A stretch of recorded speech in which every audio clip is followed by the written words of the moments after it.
Okay, so we got Shalane Flanagan. Just watched her American and North American records tumble today. So what was your take on the race? I mean, it was a pretty spectacular execution. If I were to critique, they were a bit slow through the 2K, 6 flat. I mean, that's 15 flat running. So for them to close so amazing, they ran, at least 8:33 and then 8:31 for Gabriella. And obviously Courtney ran great as well too.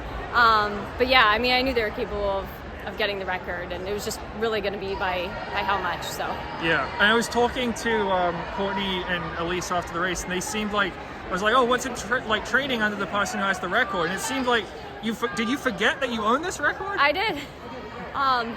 We were saying, oh yay, great. We were saying, I wanted to make sure, because sometimes these low-key meets, it's like not as big of a celebration if it were a big meet. So I was like, we got to get a photo of them with their time. So I made sure that we did something like that. So I forgot your question already. I was saying, did you forget that you had the record? I forgot I had it because it was so long ago, like 2009. I had to go back and look up an article and read about it because I kind of it was like fuzzy details. But yeah, so I sent him an article of when I set the record back in 2009, and I was racing Igiju, who was a pretty good distance runner. And do you want to get in that picture, Shalane? I can let you go. Do you want to get in the picture with them? I don't know. They don't need me. I'd forgotten that I'd stolen it because there's so many good runners that have come since then that I was like, oh, clearly it's been broken. And this track has been notoriously fast. I ran it at Reggie. But I remember the day before I broke the record, I came over here to just do some strides, and I was very jealous because I was like, we should be running on this track. This track feels amazing. So, yeah. Yeah, you're thinking now, you ran 14:47, but this was 13 years ago, no super shoes at the Reggie. What do you think you could have run with the super shoes and, on this track? I mean, who knows? You never know. But yeah, it's always fun, as the sport evolves, to think well, what could I have done with those? I'm sure my mom thinks that. I think every generation has well, what could I have done with that? What could I have done with that? Better coaches, better food, better shoes, better tracks. So who knows what I would have run? But I'm happy that I get to be a part of the sport in a way that helps facilitate women, accomplishing even bigger and better things. So yeah. And you said you had basically accepted that the record was going to go coming into today? I knew it was going to go. I just didn't know by how much because, you don't know how they're going to feel. We thought they would feel pretty good, but with the pacing, we only had 2K, and it was slower than what we were hoping for. But that's okay. We knew they have each other, and so that helps because they can help each other get going.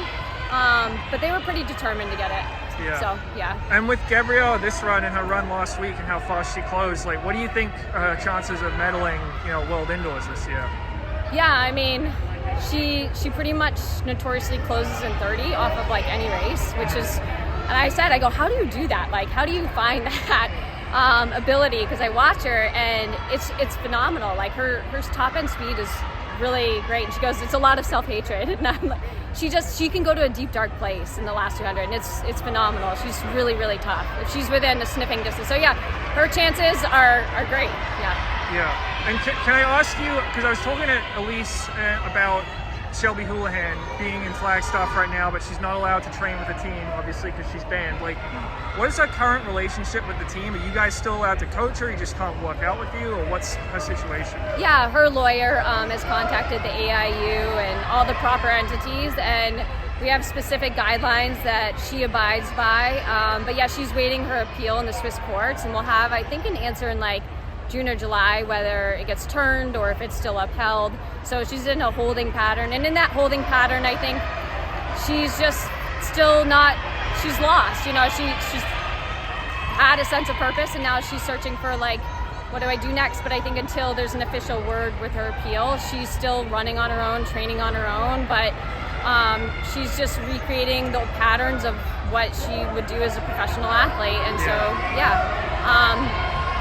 It's a very tough situation for her, and she's just trying to make the best of it, and so she's going to put herself in the best possible position to, if she does get it overturned, then she can resume competing, and then if she can't, she'll figure out another next life step. So, Are you guys allowed to continue coaching her right now?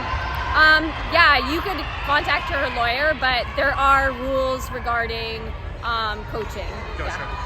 Okay, well, appreciate the time. Yeah. Sorry, RIP to the record, but it had a good run. Yeah, So, yeah. Thank you, Shalane.